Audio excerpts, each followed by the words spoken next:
Монгол хүн бол төрн гэдэг Тэнгэрийн өгдөл. Харин өнөөгийн бидний утга учиртай амьдрал бол түүхэнд тамгалагдан үлдэх үндэсний үнцэн юм. Та бол ирээдүйн монголчуудын угаарал язгуур эхлэл өв дээдэс гэдгээ үргэлж санагтун. Оршихуун үг сурвалжаа нээхийн аялалд гэрэл сараана тантай хамт. Амьдралыг бид ихэнхдээ үргэлж гэрэлтэй сайхан байна гэж итгэдэг. Гэвч гэрэл үргэлж харанхуун гүнээс л төрдөг. Хүн төвчхийн аргагүй мэд санагдсан үеэ давсны дараа нэг л асуулт өөрийн ирэхгүй орж ирдэг. Би гэж хинбэ?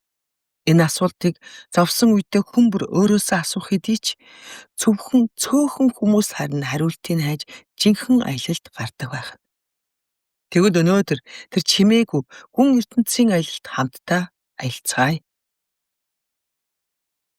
Сайн байцгаана уу? Гэрэл сараана подкастт та бүхэн тавтаа морил. Өнөөдөр бид амьдралын гүнд орших чимээгүй бие хэмээх ертөнц рүү хамтдаа аялах гэж байна.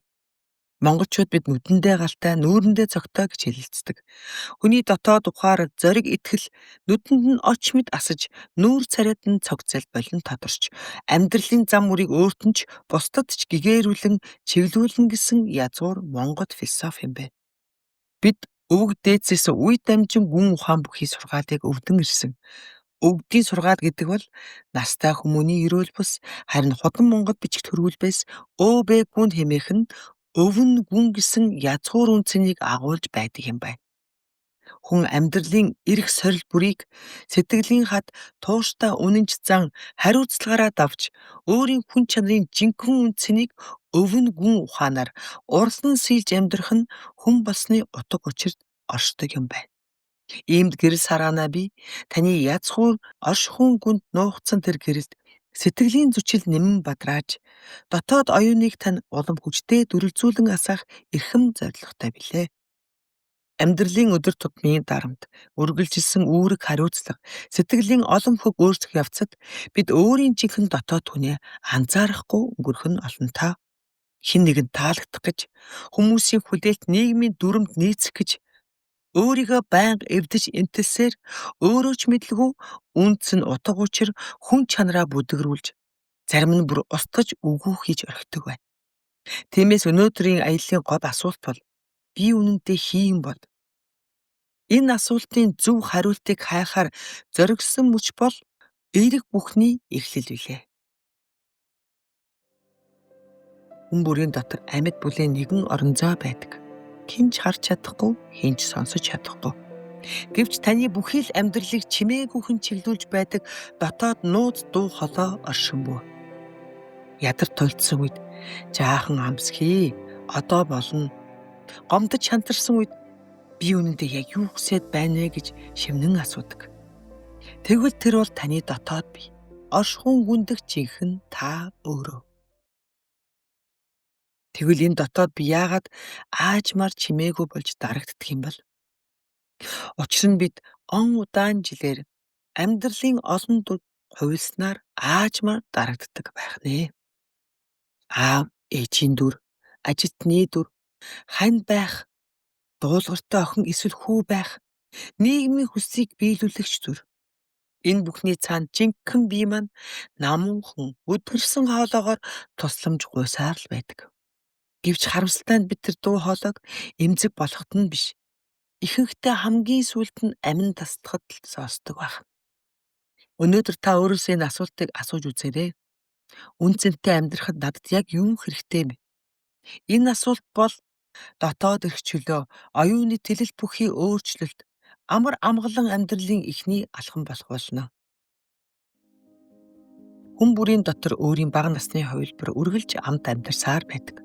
Бид том болж нас ахих тусам тэр бяцхан өөрийгөө хаалттай өрөөний гүнд үлдээгээд харин амьдралын төдөө гэх нэрийн дор мөнхөд улаарин зүтгэж эхэлдэг. Тэр уйлахт нь бид хажууд нь байдаггүй. Айхт нь тайвшруулдаггүй. Тэрч өгдөггүй. Итгэж мөрөөдөгт нь дэмжиж сонсох бидэнд зав огтхонч байдаггүй. Гэхдээ тэр бяцхан би таны дотор үргэлж мэдэрч чамтай хамт амьдарч л байдаг. Тэр бяцхан би биднээс намайг мартаагүй биз дээ. Би ганцаардахгүй биз дээ гэж чимээгүйхэн шивнэж асуудаг. Өөрийгөө ойлгох, хайрлах, өршөөх гэдэг бол Өөрийн бага нас руугаа эргэн очиод тэр үед хинээс ч сонсож чадаагүй хамгийн дотн хайрын үгсээ өөртөө шивнэж хэлэх юм байна. Би дэргэд чинь байгаа шүү. Чи ганцаараа биш ээ. Айх хэрэггүй дээ. Хамтдаа давна. Чи үнэхээр сайн байсан. Үнэхээр их хичээсэн шүү. Чи чадна, үргэлж чаддаг.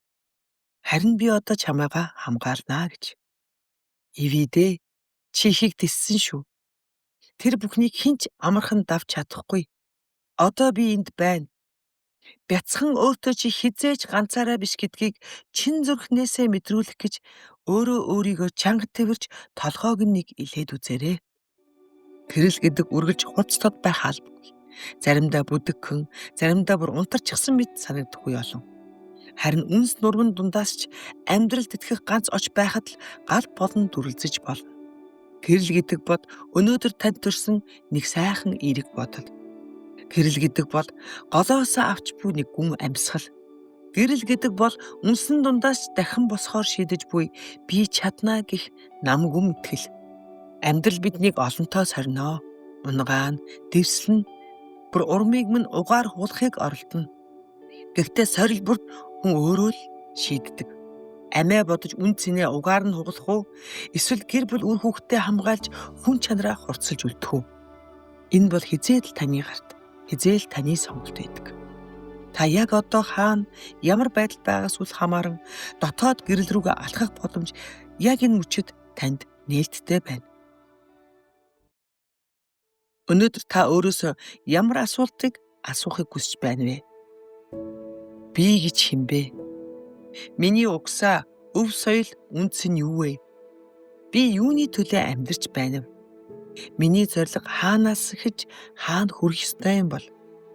Би хаашаа алхаж байна вэ? Би энэ дэлхий дээр Монгол хүн бол төрснөөрөө ямар гэрлийг бүтээж, ямар мөр үлдээж чадах вэ гэж. Эдгээр асуултууд таны сэтгэлийн гүнд багч болов гэрэл асаасан гэж би чин сэтгэлээсээ итгэж байна. Энэ бол Гэрэл Сараана подкаст байлаа. Өнөөдрийн аялал надтай хамт байсан танд чин сэтгэлээсээ талархъя. Амьдралд хүн бол төрсний утга учир оршихуун язгуурлууга чиглэсэн энэ аялал энд хүрээд төр амс хийж байна. Дараагийнхаа подкастаар та бүхэнтэйгээ дахин уулзъя. Гэрэл Сараана нь гэрэл тараана.